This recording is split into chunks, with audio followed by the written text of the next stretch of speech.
ఏపీలో ఎమ్మెల్సీ ఎన్నికల పోలింగ్ ముగిసింది. 2 పట్టభద్రులు, 1 టీచర్ ఎమ్మెల్యే స్థానాలకు పోలింగ్ జరిగింది. ఎమ్మెల్సీ స్థానానికి పోలింగ్ జరిగింది. కొన్ని చెదురుమదురు ఘటనలు మినహా పోలింగ్ ప్రశాంతంగా జరిగింది.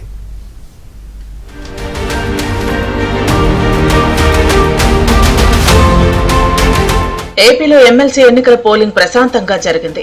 ఉమ్మడి కృష్ణా, గుంటూరు, ఉమ్మడి ఉభయ గోదావరి పట్టభద్రుల ఎమ్మెల్సీ స్థానాలతో పాటు ఉత్తరాంధ్ర ఉపాధ్యాయ ఎమ్మెల్సీ స్థానానికి ఎన్నికలు జరిగాయి.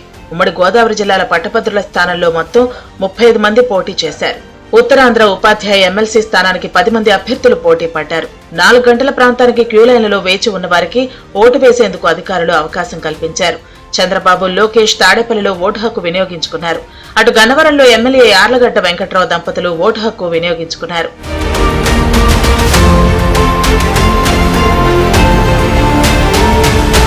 కృష్ణా, గుంటూరు జిల్లాల తెలుగుదేశం ఎమ్మెల్సీ అభ్యర్థి ఆలపాటి రాజేంద్ర ప్రసాద్ ఓటింగ్ లో పాల్గొన్న పట్టభద్రులకు కృతజ్ఞతలు తెలిపారు. తన విజయాన్ని కాంక్షించిన కూటమి నాయకత్వానికి ధన్యవాదాలు తెలిపారు. తనకు సహకరించిన చంద్రబాబు, పవన్ కళ్యాణ్, పురంధేశ్వరికి కృతజ్ఞతలు తెలిపారు. రాష్ట్రాన్ని చంద్రబాబు అభివృద్ధి పథంలో నడిపిస్తున్నారనే నమ్మకం ఓటర్లలో కనిపించిందని, ఫలితాల కంటే ముందే ఆనందం కలిగించేలా ఓటింగ్ సరళి ఉందన్నారు. మంచి ప్రభుత్వానికి ఓటు వేస్తున్నామనే ధీమాను ఓటర్లు వ్యక్తపరిచారన్నారు. చంద్రబాబు నాయుడు గారు చాలా స్పష్టంగా ఎన్ని విషయాలు వచ్చినా కూడా ఈ ప్రభుత్వం ఏర్పడిన దగ్గర నుంచి అన్ని విషయాల్ని సమయస్ఫూర్తితో సమ్మిళిత అభివృద్ధిని సాధించడానికి ఎంతో సమన్వయంతో ఈ రాష్ట్రాన్ని ముందుకు తీసుకెళ్తున్నాడనే నమ్మిక ఈ రోజున ఓటర్లలో కలగటం వల్ల ఎంత పెద్ద ఎత్తున దాదాపు 68% ఓటర్లు ఈ రోజున ఓటుకి వచ్చి వారు ఓటు హక్కును వినియోగించుకొని ఈ యొక్క ప్రభుత్వానికి ఒక మంచి సందేశాన్ని, సంకేతాన్ని ఈ విజయం ద్వారా ఇయ్యాలని చెప్పి తాతాలాడినటువంటి ఈ ఎన్నిక అని చెప్పి మీకు ప్రత్యేకంగా మనవి చేస్తూ, కాగా 2-3 చోట్ల స్వల్ప ఉద్రిక్తతలు మినహా పోలింగ్ ప్రశాంతంగా ముగిసినట్లు అధికారులు తెలిపారు. ఎన్టీఆర్ జిల్లా ఇబ్రహీంపట్నం జాకీర్ హుస్సేన్ డిగ్రీ కళాశాలలో ఒకరి ఓటు మరొకరు వేయడంతో కలకలం రేగింది. గుంటుపల్లికి చెందిన పాటిబండ్ల జ్ఞానదీప్తి ఓటును మరొకరు వేశారు. ఓటు వేసేందుకు వెళ్లిన ఆమెకు ఓటు పోలేనట్లు అధికారులు తెలపడంతో జ్ఞానదీప్తి షాక్ అయ్యారు. వెంటనే ఎన్నికల సహాయ అధికారి దృష్టికి తీసుకువెళ్లడంతో ఆమెకు టెండర్ ఓటు వేసే అవకాశం కల్పించారు.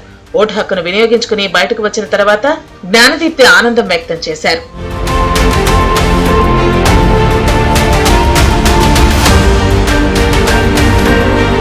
గుంటూరు పాలిటెక్నిక్ కళాశాల వద్ద పీడీఎఫ్ నాయకులు ఎన్నికల నిబంధనలను ఉల్లంఘించారు. పీడీఎఫ్ అభ్యర్థి లక్ష్మణరావు తరపున టెంట్ ఏర్పాటు చేశారు.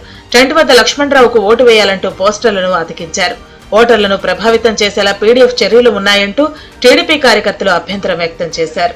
అమలాపురం 217 బూత్ లో వివాదం జరిగింది. పోలింగ్ ఏజెంట్ ఓటర్కు మధ్య వాగ్వాదం జరిగింది. యూటీఎఫ్ డైరీ చూపిస్తూ ఓటు అడుగుతున్నాడని ఓటర్లు ఆరోపించారు. దీంతో పోలింగ్ కేంద్రం నుంచి యూటీఎఫ్ ఏజెంట్ ను పోలీసులు బయటకు పంపించేశారు.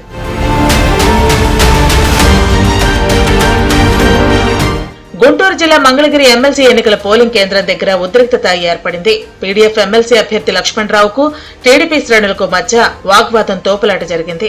ఇరు వర్గాల వారికి పోలీసులు సర్ది చెప్పారు. కొండూరులో ఎమ్మెల్సీ పోలింగ్ ఏజెంట్ల శిబిరం వద్ద ఉద్రిక్తత జరిగింది. ఉపాధ్యాయులకు, టీడీపీ నాయకులకు మధ్య వాగ్వాదం జరిగింది. టీడీపీకి చెందిన గ్రాడ్యుయేట్ ఓటర్లను ఉపాధ్యాయ ఎమ్మెల్సీ అభ్యర్థికి ఓటు వేయమని అడగటంతో వాగ్వాదం జరిగింది.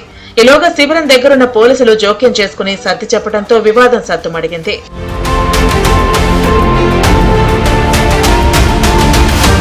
ఎన్నికల ప్రక్రియలో కీలకమైన పోలింగ్ చెదురుమదురు సంఘటనల మినహా ప్రశాంతంగా పోలింగ్ ముగియటంతో అధికారులు ఊపిరి పీల్చుకున్నారు. ఇక కీలకమైన కౌంటింగ్ ప్రక్రియకు ఎన్నికల సంఘం సమాయత్తం అవుతోంది. వచ్చే నెల 3వ తేదీన జరగనున్న కౌంటింగ్ ప్రక్రియకు సర్వం సిద్ధం చేస్తోంది. కాగా గ్రాడ్యుయేట్ టీచర్ ఎమ్మెల్సీల ఓట్ల లెక్కింపు ప్రక్రియ సుదీర్ఘంగా సాగే అవకాశం ఉంది. ప్రాధాన్యత క్రమంలో ఓటు హక్కు వినియోగించుకున్నందున లెక్కింపు ఆలస్యం అవుతుందని అధికారులు తెలిపారు.